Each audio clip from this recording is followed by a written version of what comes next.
Жұлдызды ақиқатқа қош келдіңіздер. Сөзді бастамас бұрын тіркеліп, комментарий жазып, қоңыраушаны түртіп кетіңіздер. Ал ендіше өз шындығымызды айта кетейік. Армия рухани тәрбие орталығының Қасым-Жомарт Тоқаевтың мемлекеттік басшысы, Қазақстанның қорғаулы күштерінің жоғарғы қолбасшысының Қасым-Жомарт Тоқаев бүкіл армиялық кеңес отырысын барысында еліміздің әскери білім және ғылым жүйесінің дамыту қажет екенін айтты.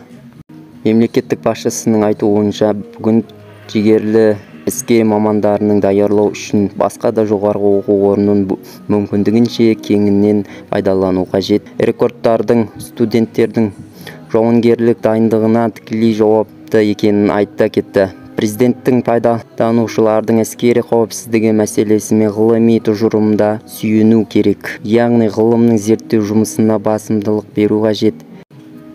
Қасым-Жомарт Кемелұлының айтуынша, Қазақстанның азаматтарының қатыгездік, әлеуметтік сияқты қоғам және қауіпті үдерістеріне жол бермеуі қажет. Бүгінгі осы жер ардақты ардагерлерімізді отыр.